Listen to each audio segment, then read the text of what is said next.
విలువ ఏమిటో ఈరోజు ప్రజలందరూ కూడా గమనించాలని చెప్పేసి కూడా మనం చేస్తాను. నేను ఎంత ఆశ్చర్యకరం అంటే పేపర్లో చూసాం, ఆయన స్వంత సోదరి షర్మిల గారు ఒక జాతీయ పార్టీ అధ్యక్షురాలు, ఆమె అనారోగ్యంతో హాస్పిటల్లో ఆపరేషన్ ఏదో చేశారని చెప్పారు. కానీ చెల్లిని పలకరిస్తానికి పరామర్శిస్తానికి ఆయనకి మనసు రాలేదు. కానీ ఒక పేదవాడి మరణానికి కారణమైన వ్యక్తిని పరామర్శించడానికి అక్కడ దాకా వెళ్ళారంటే ఒకసారి ఆలోచించాలి. ఈరోజు వెళ్ళటమే కాదు, అక్కడ పరిస్థితి ఏమిటి? ఇంకా 48 గంటల్లో ప్రధానమంత్రి గారు రాబోతా ఉన్నారు. అక్కడికి ప్రధానమంత్రి గారు వస్తూ ఉంటే ఆ ప్రాంతం ఏ విధంగా స్టెరిలైజ్ చేస్తారో కూడా ఆలోచించేయాలి. ఒక ముఖ్యమంత్రిగా పనిచేసిన వ్యక్తి ఏ విధంగా నిబంధనలు లెక్క చేయకోకుండా, ఎందుకంటే ఇప్పటికే ప్రధానమంత్రి గారు వస్తున్నారు కాబట్టి ఆ నిబంధనల మూలంగా కొంత ప్రజలకి ఇబ్బందికరమైన పరిస్థితులు ఉంటాయి సెక్యూరిటీ రీజన్స్తో. ఆ నిబంధనలు కూడా కాలరాసి ఆ నిబంధనలు కూడా తొక్కేసి ఆయన ప్రజలకి అసౌకర్యం కలిగించే విధంగా ఎందుకు చేస్తున్నాడో ప్రజలందరూ కూడా అర్థం చేసుకోవాలని చెప్పేసి మనం చేస్తాను. ఎంత ఘోరం అంటే, సరే పరామర్శకి వెళ్ళాడో తప్ప ఉప్ప ప్రజలు నిర్ణయిస్తారు. కానీ ఆ కార్యక్రమానికి సెక్యూరిటీ కాపాడటానికి నియమించబడ్డ ఒక మహిళా సర్కిల్ ఇన్స్పెక్టర్ని ఏ విధంగా దారుణంగా ఆ కార్యకర్తలందరూ కూడా, ఇంకా ఈ ఫోటోలో కంటే కూడా టీవీ విజువల్స్ చూశాను నేను, ఆమె తనని తను రక్షించుకోవటానికి ప్రయత్నం చేస్తున్న చేతులన్నీ కూడా ఆ పిడిగుద్దులకో లేకపోతే వాళ్ళు చేస్తున్న దౌర్జన్యాన్ని తప్పించుకుంటానికి చేతులు ఈ విధంగా నెత్తిపెట్టుకుని వంగి వంగి నడవాల్సిన పరిస్థితి వచ్చింది. జనరల్గా సిఐ దగ్గరలో కానిస్టేబుల్స్ కూడా ఉంటారు. అంటే ఈ నేర ప్రవృత్తికి అలవాలమైన ఈ వైఎస్ఆర్ కాంగ్రెస్ పార్టీలో కానిస్టేబుల్స్ని దూరం చేసేసి ఆ మహిళా సిఐని ఏకాకిని చేసి ఆ మీద ఏ విధంగా దౌర్జన్యం చేస్తున్నారో ఒకసారి ఆలోచించాలని చెప్పేసి మనం చేస్తున్నాం. ఈ విధంగా చట్టాలని తొంగలో తొక్కే పార్టీకి ప్రజాస్వామ్యంలో ఉండే అవకాశం ఉందా అని చెప్పేసి ప్రజలందరూ కూడా ఆలోచించాలని చెప్పేసి కూడా ఈ సందర్భంగా తెలియజేస్తామని నేను. మరి ప్రధానమంత్రి గారు వస్తున్న పరిస్థితుల్లో, సరే మామూలు పరిస్థితులు పక్కన పెడితే 48 గంటల్లోనూ మరి ప్రధానమంత్రి గారు ఈ రాష్ట్రానికి రాబోతా ఉన్నారు. ఈయన ఏదైతే దారిలో వెళ్ళారో అక్కడే ప్రధానమంత్రి గారి సభ కూడా పరిసర ప్రాంతాల్లోనే ఉంది. అంటే ఎటువంటి నిబంధనలు ఉంటాయి? హయ్యెస్ట్ సెక్యూరిటీ కలిగించాల్సిన వ్యక్తి ఈ దేశంలో ప్రధానమంత్రి గారు. ఆయన కోసం సెక్యూరిటీ ఉంటే దాని కోసం నిబంధనల ప్రకారం 8 వాహనాలకి అనుమతి ఇచ్చింది. ఎక్కడ కూడా కూటమి ప్రభుత్వం రాజకీయ భేషజాలకెల్లా లేదా వాళ్ళు చేసినట్లు ప్రతిపక్షం యొక్క కార్యక్రమాల్ని తొక్కేయాలి అని చెప్పేసి అప్రజాస్వామికంగా ఆలోచించలే కూటమి ప్రభుత్వం. అయినా కూడా మీరు మీ కార్యక్రమం చేసుకోండి అని చెప్పేసి పర్మిషన్ ఇచ్చింది. ఏ విధంగా ఇచ్చింది? 8 వాహనాలకి అనుమతి ఇచ్చారు. ప్రధాని రాక నేపథ్యంలో ర్యాలీకి అనుమతి ఇవ్వాల. రహదారులను దిగ్బంధించరాదు, మీరు వెళ్ళొచ్చు కానీ ఏ రహదారిని కూడా ఆపకూడదు, అంటే మిగతా ట్రాఫిక్కి అడ్డం కలిగించకూడదు. వాహనాలపై వేలాడుతూ రోడ్లపై గుమ్మికూడకూడదు. ప్రభుత్వ ఆస్తులను నష్టం కలిగించకూడదు. పోలీసుల సూచనలు పాటించి యాత్ర చేయాలి. దీంట్లో ఏమైనా తప్పు ఉందా అండి? మామూలు పరిస్థితుల కంటే కూడా ఒక ప్రధానమంత్రి, దేశ ప్రధానమంత్రి ఒక ప్రాంత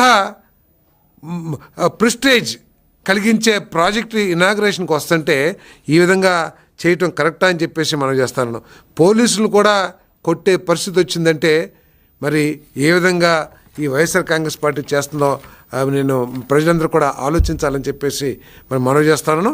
ఏదేమైనా కూడా ఉత్తరాంధ్ర అభివృద్ధి, బలహీన వర్గాల సంక్షేమం ఈ ప్రభుత్వం యొక్క లక్ష్యం. ఈ 5 సంవత్సరాల్లో 20 లక్షల ఉద్యోగాలను కల్పించి మరి ఈ రాష్ట్రంలో యువతకి మంచి భవిష్యత్తు కలిగించాలనే లక్ష్యంతో ఈ ప్రభుత్వం పనిచేస్తుంది. ప్రజలందరూ కూడా ఈరోజు తల్లిదండ్రులందరూ కూడా భయపడుతున్నారు. వైఎస్ఆర్ కాంగ్రెస్ పార్టీ కార్యక్రమాలకు వెళ్ళే యువత తల్లిదండ్రులు అందరూ కూడా మదన పడుతూ ఉన్నారు. ఆ పార్టీలో ఉన్న వాతావరణానికి ఇన్ఫ్లుయెన్స్ అయ్యి మా పిల్లలు ఎటువంటి తప్పుదారిలో నడుస్తారో అని చెప్పేసి ఈరోజు తల్లిదండ్రులు అందరూ కూడా భయపడుతున్నారు ఆ పార్టీ కార్యక్రమాలకు వెళ్ళే యువకులు తల్లిదండ్రులు అందరూ కూడా.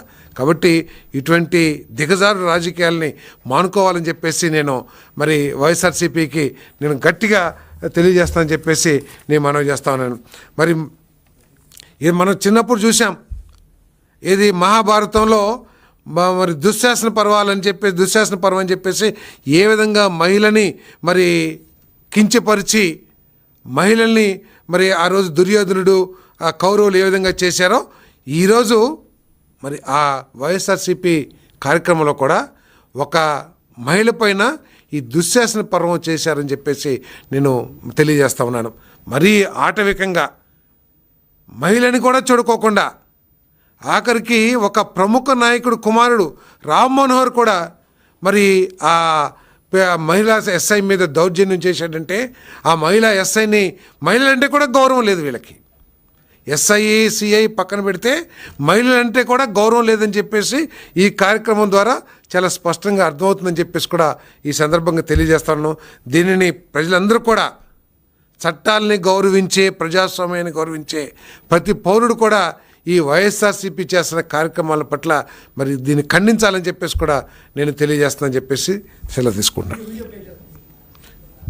ఏ విధంగా మహిళా ఎస్ఐని దౌర్జన్యం చేస్తున్నారో మహిళ తనని తాను కాపాడటానికి ఏ విధంగా ప్రయత్నం చేసుకుంటుందో ఒక్కసారి మీరందరూ కూడా ప్రజలందరూ కూడా చూడాల్సిన అవసరం ఉందని చెప్పేసి కూడా మనం చేస్తూ ఉన్నాను.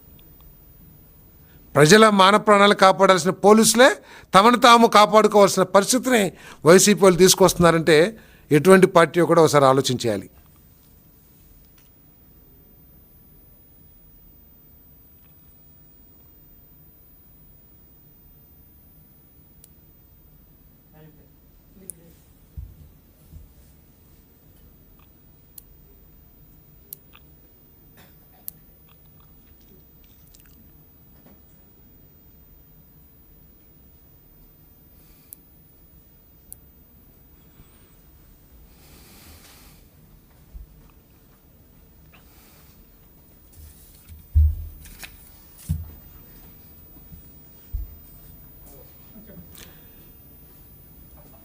ఈ పోలీసు ఒక మహిళా ఎస్ఐ మీద ఎవరైతే ఇటువంటి దౌర్జన్యపూరిత చర్యలకు పాల్పడ్డారో వాళ్ళ మీద కఠిన చర్యలు కూడా నేను తీసుకోవాలని చెప్పేసి కోరుతా ఉన్నాను.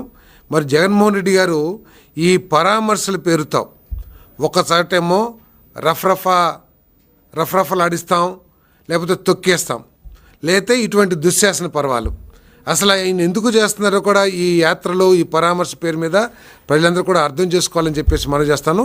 ఈ రాష్ట్రంలో ఒక భయానక వాతావరణాన్ని సృష్టించడానికి మరి జగన్మోహన్ రెడ్డి గారు ప్రయత్నం చేస్తున్నారేమో, ఆ భయంతో భయపెట్టి అధికారంలోకి రావడానికి ప్రయత్నం చేస్తున్నారేమో. కానీ ప్రజాస్వామ్యంలో ఇటువంటి చర్యలకి తావు లేదు. ఇటువంటి ఎంతమంది వచ్చినా కూడా ప్రజాస్వామ్యంలో ప్రజలు గట్టిగా సరైన బుద్ధి చెప్పగలరని చెప్పేసి కూడా నేను తెలియజేస్తా ఉన్నాను. తప్పకుండా కఠిన చర్యలు తీసుకోవాలి. చట్టం తన పని తాను చేసుకుపోతూ ఉంటుంది. మాకు ఎటువంటి వివక్ష కానీ లేకపోతే రాజకీయ కారణాలతో కానీ పనిచేయదు. చట్టాన్ని గౌరవించే పరిస్థితులు ఈ ప్రభుత్వంలో ఉన్నాయి. ఎవరైతే ఈ దౌర్జన్యపూరిత కార్యక్రమాలు చేశారో బ్యారికేడ్లని తోసేస్తాం, లేకపోతే బ్యారికేడ్ని తొలగించి దూకేసి మరి శాంతి భద్రతలకి విఘాతం కలిగించే పనులు చేశారో, ఎవరైతే దుశ్శాసన పర్వాన్ని సృష్టించి మహిళా ఎస్ఐ మీద దౌర్జన్యం చేశారో వాళ్ళందరి మీద కూడా చాలా కఠిన చర్యలు తీసుకోబడతాయి.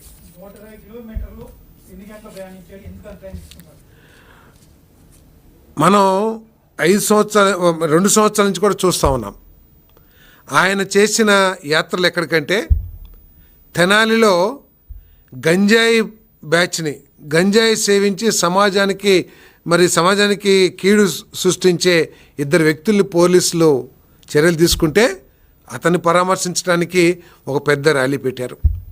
అదేవిధంగా రైతు పరామర్శ పేరు మీద నిమ్మకాయని మనం కార్లు ఎదురుగుండేది పూజకి సందర్భంగా ఏ విధంగా అయితే తొక్కిస్తామో, ఒక పేదవాడి తలకాయ మీద నుంచి కారు వెళ్ళినా కూడా కనీసం పట్టించుకోకుండా చనిపోయిన తర్వాత కూడా ఆయన పరామర్శిస్తానికి కూడా వెళ్ళకోకుండా ఒక గంటలు మరి ర్యాలీ ఏ విధంగా నిర్వహించారో మనం చూసాం. అదేవిధంగా ఈరోజు 120 కిలోమీటర్లు నిజంగా పరామర్శే ఆయన ఉద్దేశం అయితే 120 కిలోమీటర్ల నేషనల్ హైవే మీద కేవలం గంటన్నరలో మనం ప్రయాణం చేయొచ్చు. కానీ ఆయనకు కావాల్సింది పరామర్శ కాదు, అక్కడ ఒక విధ్వంసం సృష్టించబడాలి, అక్కడ ఒక భయానక వాతావరణం సృష్టించబడాలి. ఆ భయానక వాతావరణం, ఆ విధ్వంసాన్ని ప్రజలు చెప్పుకుంటూ ఈ ప్రధానమంత్రి గారు లేకపోతే ఉత్తరాంధ్రలో జరిగిన అభివృద్ధి నుంచి ప్రజల దృష్టిని మరల్చాలి. ఆ ఉద్దేశంతో 6 గంటలు ప్రయాణం చేశారంటే ప్రజలందరూ కూడా అర్థం చేసుకోండి, ఇదేనా పరామర్శ చేసే విధానం అని చెప్పేసి నేను ప్రశ్నిస్తా ఉన్నాను. నేను ఆటం కలిగించాలని, అంతేకాకుండా ప్రధానమంత్రి గారు చేసే మంచి పని నుంచి ఈ రాష్ట్రానికి ఉపయోగపడే గొప్ప కార్యక్రమం రేపు ఏదైతే శంకుస్థాపన ప్రారంభోత్సవాలు దాదాపు 17,000 కోట్లు పైబడి మరి ఇన్ఫ్రాస్ట్రక్చర్ పవర్ గ్రిడ్ ద్వారా కానివ్వండి, నేషనల్ హైవేస్ ద్వారా కానివ్వండి శంకుస్థాపనలో జాతికి అంకించే కార్యక్రమం, అదేవిధంగా ఉత్తరాంధ్ర యువకులకి స్కిల్స్ నేర్పించి ఏదైతే అభివృద్ధి జరగబోతోందో వైజాగ్లో అనేక పెట్టుబడులు వస్తున్నాయి, వారికి అవసరమైన ఆ ఇండస్ట్రీకి అవసరమైన స్కిల్స్ని నేర్పించే ఒక స్కిల్ ఇన్స్టిట్యూట్ని, అదేవిధంగా ఎడ్యుసిటీని, ఏవియేషన్ యూనివర్సిటీని, ఇంత గొప్ప కార్యక్రమాలు ఏదైతే ప్రారంభం కాబోతున్నాయో వాటి నుంచి దృష్టి మరల్చడానికి ఈ కార్యక్రమం అంతా చేస్తానని చెప్పేసి మనం చేస్తాను. నిజంగా ఆయనకి పరామర్శ అయితే, ఒక బాధ్యత కలిగిన రాజకీయ నాయకుడు అయితే 2 రోజుల తర్వాతే నిలొచ్చు. నిన్నేమో అరెస్ట్ అయ్యి ఆయన తండ్రి అరెస్ట్ అయ్యాడు, కొడుకు రిలీజ్ అయ్యాడు. కాబట్టి 2 రోజుల తర్వాత అయినా సరే ప్రధానమంత్రి గారి ప్రోగ్రాం అయిపోయిన తర్వాత అయినా సరే అటెండ్ కావచ్చు. కానీ ఆయన లక్ష్యం పరామర్శ కాదు, అక్కడ ఉన్న పరిస్థితుల్ని, ఆనందకరమైన పరిస్థితుల్ని భగ్నం చేయటమే లక్ష్యంగా ఈ పరామర్శ పెట్టుకోవడం చెప్పేసి మనం చేస్తాం. సార్, చిన్నపిల్లోడు అంటే 5 సంవత్సరాల బాలుడా, లేకపోతే 6 సంవత్సరాల బాలుడా, లేకపోతే 10 సంవత్సరాల బాలుడా?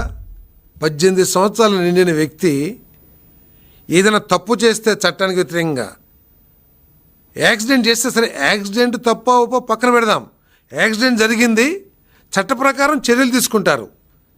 కానీ యాక్సిడెంట్ చేయటమే కాకుండా ఒక అరగంటలోనే సాక్ష్యాల్ని తారుమారు చేయటానికి ప్రయత్నం చేసిన ఆయన బాలుడే, ఆయన తండ్రి బాలుడే. అంటే చట్టాన్ని ఏమి పని చేయకోకుండా వైఎస్ఆర్సీపీ ముద్రుంటే చట్టం పనిచేయకూడదని ఆయన ఏమైనా ఆలోచిస్తున్నాడేమో తప్పితే అది చట్టం తన పని తాను చేసుకుపోతుంది, దానికి ఎటువంటి బేసిజం లేదని చెప్పేసి కూడా తెలియజేస్తాను.